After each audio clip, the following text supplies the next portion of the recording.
এতিয়া আৰু কিছুমান সিম্পলিফিকেশনৰ কোৱেশ্চন আছে কিন্তু তাৰে আগত মই আৰু দুটামান বস্তু বুজাই ল'ব বিচাৰিছো যে কিছুমান সংখ্যা ৰুট নাম্বাৰস সাপোজ ধৰিলো √4 ইয়াৰ মানটো কি হয় আপোনালোকে জানে নে বহুতে জানে বাৰু কিন্তু বহুতে নাজানিবও পাৰে √4 মানে কি 2 বা আমি যদি √9 লও √9 মানে কি 3 এটা √4 মানে 2 কেনেকৈ হল খেটো যদি আমি সাধাৰণভাৱে বুজিবলৈ যাও চাওক √4 আমি ৰুট চিহ্নটো দিলো 4ক আমি কি লিখিব পাৰো 2 পূৰণ 2 যদি ৰুট চিহ্নৰ ভিতৰত একেটা সংখ্যাই দুবাৰ পূৰণ হৈছে সেই সংখ্যাটো বাহিৰলৈ ওলাই আহিব আৰু এই ৰুট চিহ্নটো কাটি যাব ঠিক তেনেকৈ ইয়াতে 9 আছিলে √9 এই 9ক আমি কি লিখিব পাৰো 3 পূৰণ 3 যদি একেটা সংখ্যাই ৰুট চিহ্নৰ ভিতৰত দুবাৰ পূৰণ হৈ আছে সেই তাৰ এটা সংখ্যা আহিব 3 পূৰণ 3 গুটে নটো নাহে এই সংখ্যাটোৱে জানো দুবাৰ পূৰণ হৈ থকা নাই গতিকে এই সংখ্যাটোৱেহে বাহিৰত আহিব সমান 3 আৰু এই ৰুট চিহ্নটো কাট খাই যাব কিন্তু আমি √5ক একো ভ্যালু লিখিব নোৱাৰো ইয়াৰ ভ্যালুটো বহুত গৈ থাকিব আৰু √5 এটা কি হয় ইৰেশনাল নাম্বাৰ অপৰিমেয় সংখ্যা এতিয়া পৰিমেয় সংখ্যা কি অপৰিমেয় সংখ্যা কি হেতু এটা ভাল কনসেপ্ট আছে সেই বিষয়ে মই ডিটেইলছত ক্লাস আনিম এতিয়া মই এটা কিয় কলো কাৰণ এক্সাম হলত আমাৰ এই ৰুটৰ ওপৰত দুটা নহলে তিনটা কোৱেশ্চন আহেই গতিকে আমি কিছুমান ৰুট নাম্বাৰস অলপ প্ৰেক্টিস কৰি মনত ৰাখি থলে আমাৰ উত্তৰবিলাক কৰিবলৈ সুবিধা হয় বহুতে কয় যে 1 পৰা 30 লৈকে স্কয়াৰ নাম্বাৰবিলাক মুখস্থ কৰি ল'ব লাগে বা মনত ৰাখি ল'ব লাগে স্কয়াৰ নাম্বাৰবিলাক মনত ৰাখি ল'লে কি হয় ৰুট নাম্বাৰসবিলাক উলিয়াবলৈ সুবিধা হয় এতিয়া যেনেকৈ 15ৰ স্কয়াৰ কি হ'ব 225 এতিয়া আমাক যদি কোৱেশ্চনত যদি 225ৰ আগত ৰুট চিহ্নটো লগাই দিয়ে তেতিয়া আমি জানিব লাগিব যে √225 মানে 15 আকৌ 19ৰ স্কয়াৰ যদি কৰো 19 পূৰণ 19 তেতিয়া কিমান পাম 361 আমাক যদি এক্সাম হলত 361ৰ আগফালে ৰুট চিহ্নটো লগাই দিয়ে আমি গম পাব লাগিব যে এটোৰ ভ্যালু 19 হ'ব তেতিয়াহে আমাৰ অংকটো সোনকালে ওলাব এতিয়া মই ইয়াতে কিছুমান নাম্বাৰ লিখি দিছো যেনে √196 সমান কিমান হ'ব 14 তাৰ পিছত √25 কিমান হ'ব 5 √36 কিমান হ'ব 6 √81 কিমান হ'ব 9 √100 10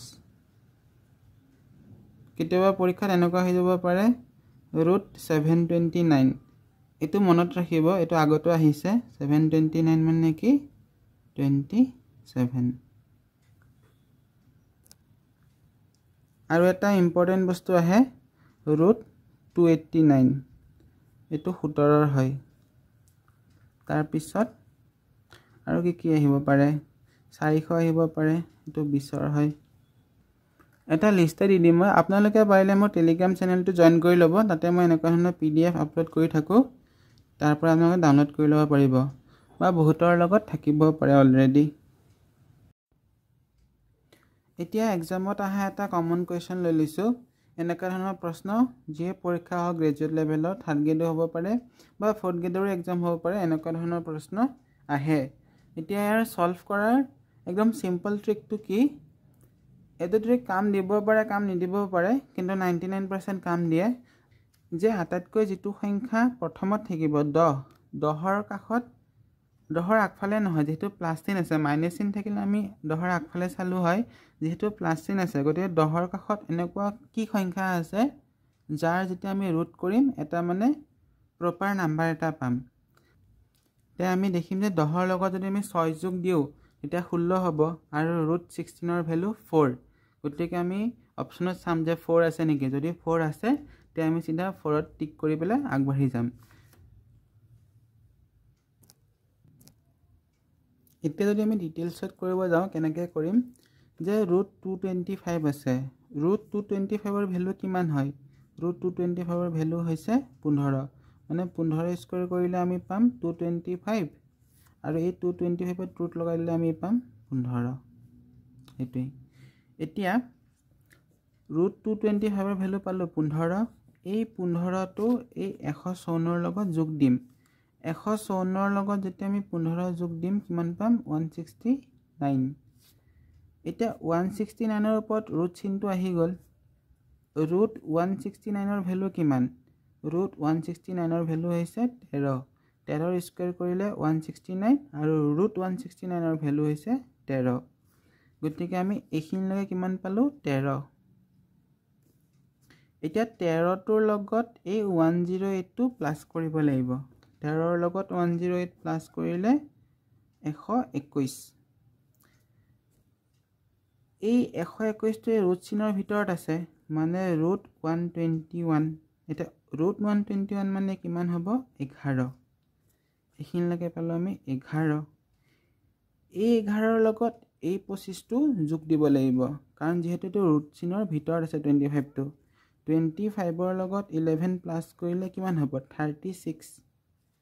গতিকে ইমানখিনিলৈকে আমি পাই গলো 36 এতিয়া এই 36 ত যেতিয়া ৰুট চিনটো কাট খাই যোৱা নাই ৰুট চিনৰ ভিতৰতে আছে 36 টো 36 ক যেতিয়া আমি ৰুট চিন থাকিব তেতিয়া ৰুট 36 ৰ ভ্যালু কিমান পাম 6 এই 6 টো গৈ এই 10 ৰ লগত যোগ হ'ব আৰু ৰুট 10 plus 6 থাকিব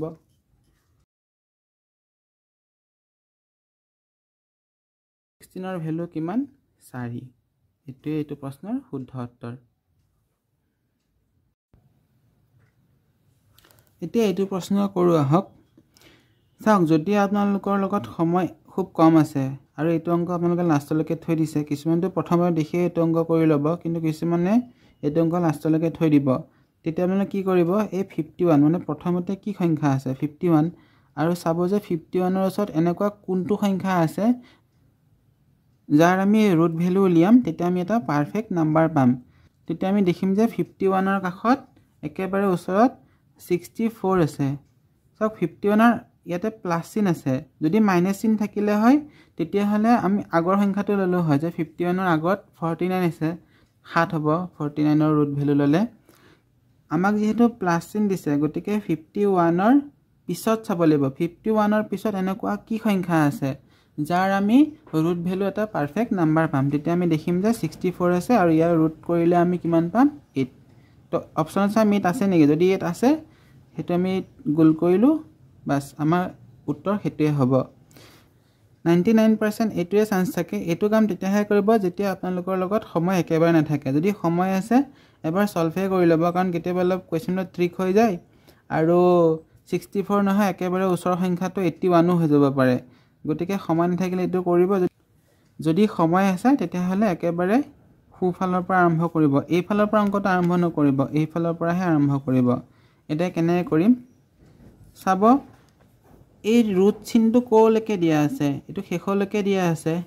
ৰুট 51 ৰ চিনটো একদম শেষলৈকে দিয়া আছে ৰুট 134 ৰ ৰুট চিনটো একদম শেষলৈকে দিয়া আছে ৰুট 134 প্লাস 5 আছে আৰু এই ৰুট 42 ৰ এই চিনটো একদম শেষলৈকে দিয়া আছে কিন্তু ৰুট 16 ৰ এই চিনটো একদম শেষলৈকে দিয়া নাই এটো ইয়াতে সীমাবদ্ধ হৈ গৈছে তাৰ মানে আমি ৰুট 16 ৰ ভ্যালু কিমান এটো 4 হয় আৰু প্লাস ৰুট 9 আছে প্লাস ৰুট 9 ৰ ভ্যালু কিমান 3 হয় এটা কেনেকৈ কৰিম এই আস্ত দীঘলকে দিলম 51 প্লাস 134 প্লাস 5 ৰুট 42 এতিয়া ৰুট 16 ৰ মান কিমান পাইছিলো 4 আগফালে কি চিন আছিল প্লাস 4 লিখিলো আৰু ৰুট 9 ৰ ভ্যালু কিমান পাইছিলো 3 প্লাস 3 লিখিলো এই তিনটা যেতিয়া যোগ কৰিম 42 ৰ লগত 4 যোগ 3 কৰিলে কিমান পাম 49 আৰু 49 ৰ মানে 49 ৰ যেতিয়া আমি ৰুট লম তাৰ ৰুট ভ্যালুটো কিমান পাম 7 তাৰ মানে আমি কেনেকৈ লিখিম 51 প্লাস 134 প্লাস এইটো যোগ কৰি নিদো দেই, কাৰণ এই ৰুট চিনটোৰ মাজত যে একো চিন দিয়া নাই, ইয়াতে যোগ চিন বিয়োগ চিন কিবা থাকিলে হয় হৰণ চিন, একো চিন নাই মানে মনত ৰাখিব যে পূৰণ চিনেহে হ'ব, একো চিন নাই মানে কি পূৰণ চিনহে হ'ব। এই 5ৰ লগত এইকেইটা আমি যোগ কৰি কিমান পাইছিলোঁ 49, আৰু ৰুট 49ৰ ভেলু কিমান হয় 7, 5ৰ লগত 7টো পূৰণ কৰি দিম। 5 7 গুণ 35, 35ৰ লগত 134 প্লাছ কৰিলে কিমান হ'ব 35ৰ লগত 134 প্লাছ কৰিলে কিমান হ'ব 169। এতিয়া ৰুট 51 আছে প্লাছ আণ্ডাৰ ৰুট 169 আছে। ৰুট 169ৰ ভেলু কিমান হয় ন 13, তাৰ মানে এইখিনি মান কিমান হ'ব 13,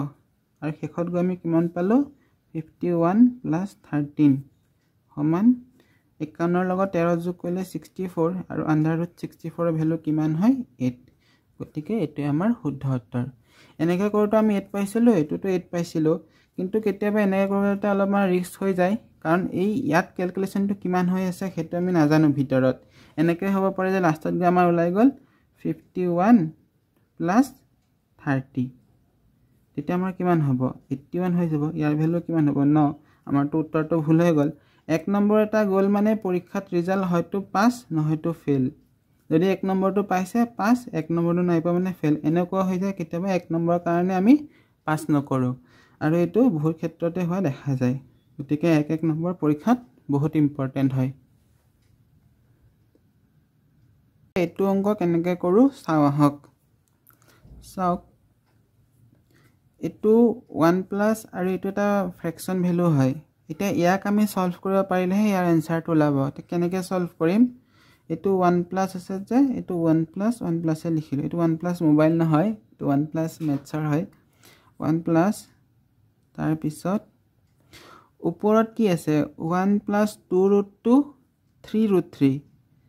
ইয়াতে 6 ৰুট 3 আছে, ইয়াতে 3 ৰুট 3 আছে, ইয়াতে 2 ৰুট 2 আছে, ইয়াতে 4 ৰুট 2 আছে, ইয়াতে 1 আছে, ইয়াতে 2 আছে।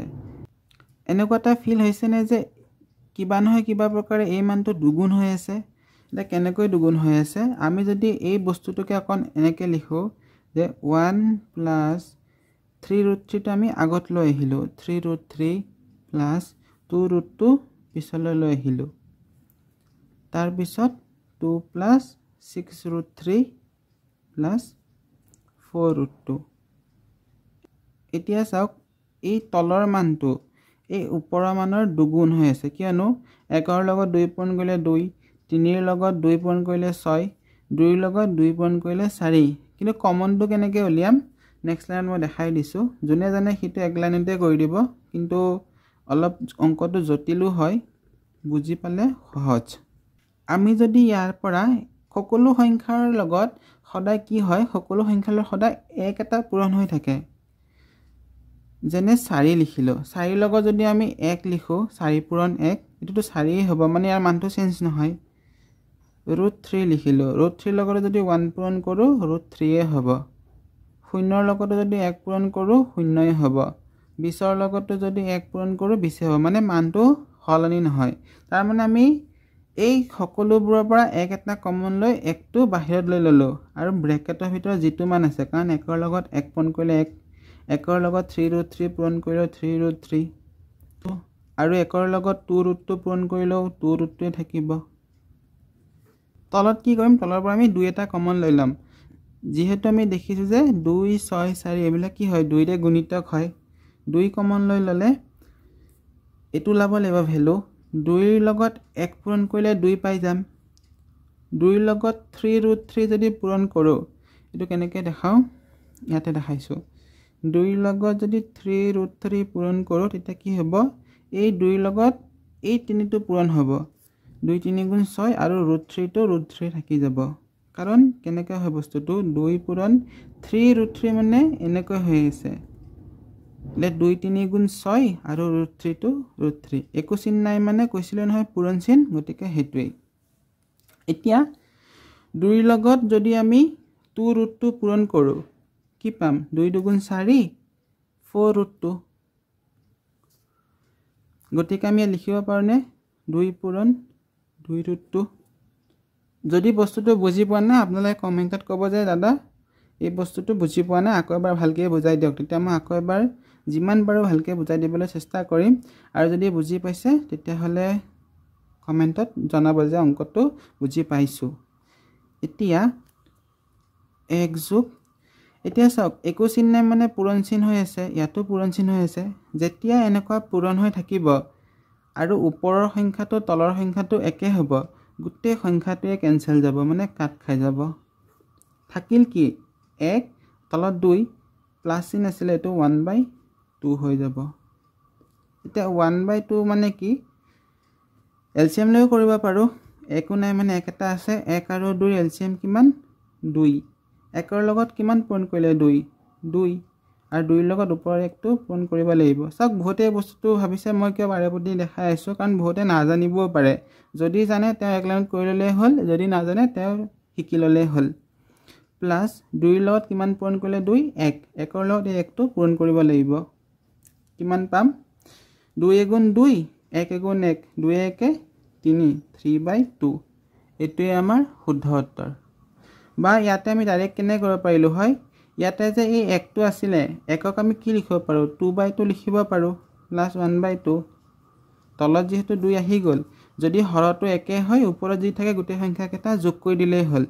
এইটোক ডিনমিনেটৰ বুলি কয়। যদি ডিনমিনেটৰ ছেম থাকে তেতিয়া নিউমেৰেটৰ দুটা প্লাছ কৰি দিলেই হ'ল, 2 + 1 3। এইটোৱেই আমাৰ প্ৰশ্নৰ শুদ্ধ উত্তৰ। এতিয়া এইটো প্ৰশ্নত আমাক বিয়োগ কৰিব দিছে আৰু ৰুট নাম্বাৰবিলাকৰ পৰা বিয়োগ কৰিব দিছে। এইটো প্ৰশ্নৰ উত্তৰ কৰিবলৈ তেতিয়াহে সুবিধা হ'ব যদি আমি ইয়াৰ ৰুট ভেলুবিলাক জানো। এতিয়া কেনেকৈ কৰিম অংকটো, √225, √225 মানে কিমান, এইটো 15। √729 মানে কিমান, এইটো হ'ব 27। √25 5, √144 12, √16 4, √81 9। এতিয়া অংকটো কৰিবলৈ আমাৰ সুবিধা হ'ব। √225/729 আছে, ইয়াক আমি কি বুলি লিখিব পাৰোঁ 15/27। মাইনাছ চিন আছে, মাইনাছ চিন দিম।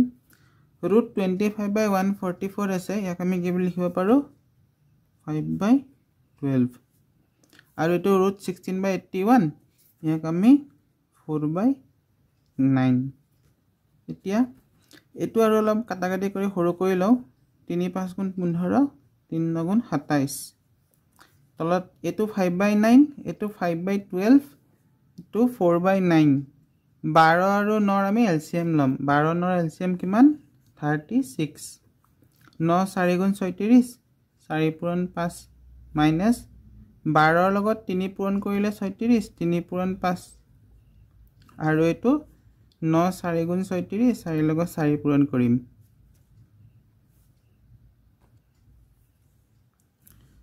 এতিয়া 36, 4 5 গুণ 20 হ'ব, 3 5 গুণ 15, 4 4 গুণ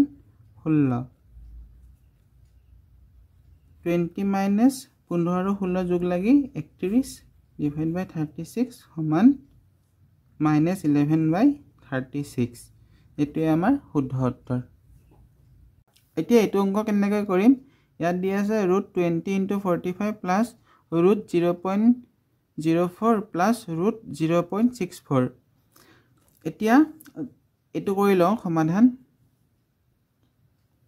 এতিয়া আমি এইটো সমাধান কৰি লওঁ। এইটো আমি কি পাম 20 পূৰণ 45ক আমি যদি মৌলিক উৎপাদকীকৰণ কৰোঁ তেতিয়া আমি কিমান পাম যে 5 পূৰণ 2 পূৰণ 2, 5 2 10, 10 2 20। আৰু 45ক 5 9 গুণ 45, তাক আমি এনেকৈ লিখিব পাৰোঁ 5 পূৰণ 3 পূৰণ 3। কিয় কৰিছোঁ, যাতে আমি যি দুটা সংখ্যা পাওঁ, এটা সংখ্যা যদি দুবাৰ পূৰণ হয় সেইটো আমি ৰুটৰ বাহিৰত তাৰে এটা সংখ্যা লৈ যাব পাৰোঁ। আগতে বুজোৱা হৈছে যিহেতু। ইয়াতে 3 দুটা আছে, 2 দুটা আছে আৰু 5ও দুটা আছে।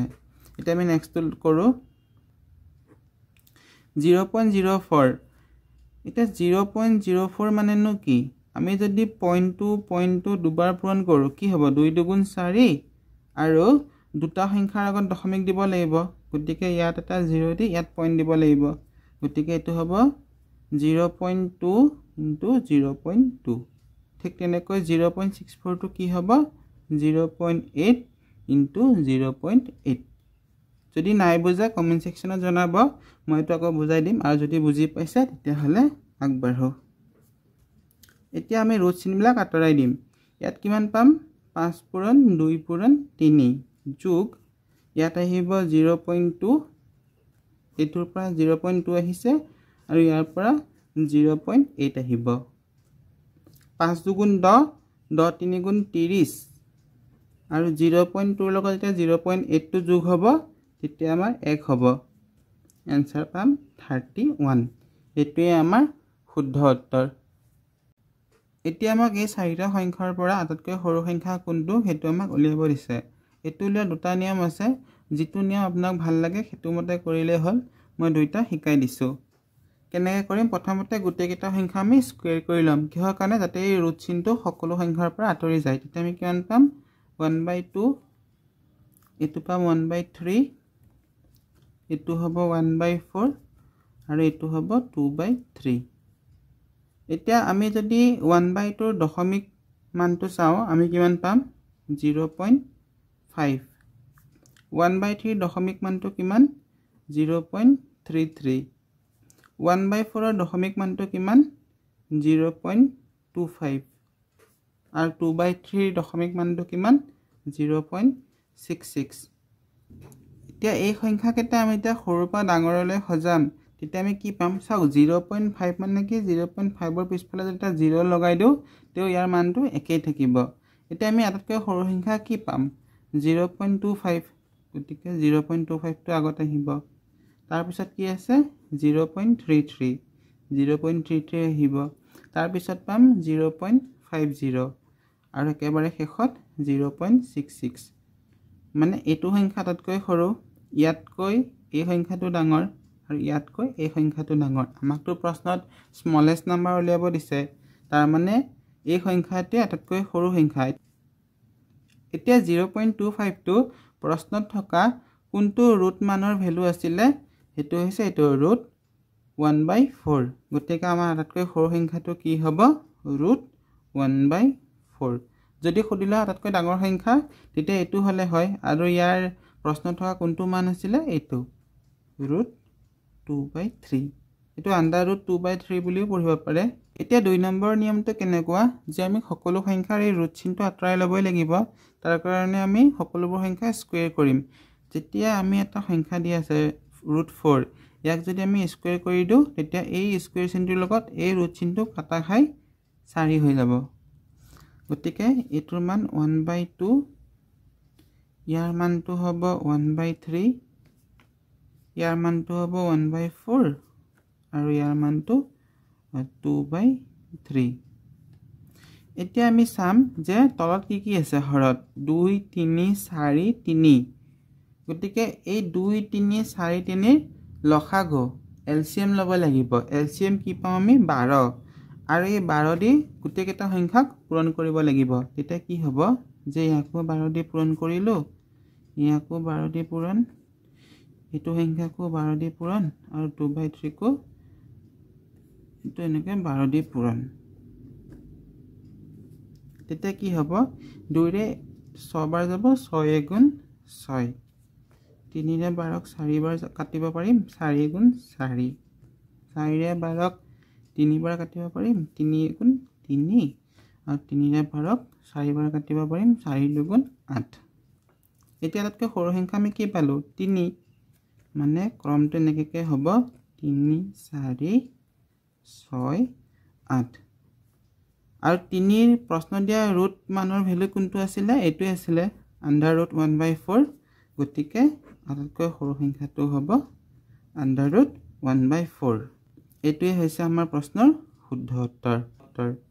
এটো নিয়মেদি কৰিলে যেটো উত্তৰ লাভ ইয়াৰ আগৰ নিয়মেদি কৰিলে হে একেটা উত্তৰে ওলাব ভিডিওটো চাই কেনেকুৱা পালে কমেন্ট সেকশনত নিশ্চয়কৈ জনাব আৰু চেনেলটো সাবস্ক্ৰাইব কৰি দিব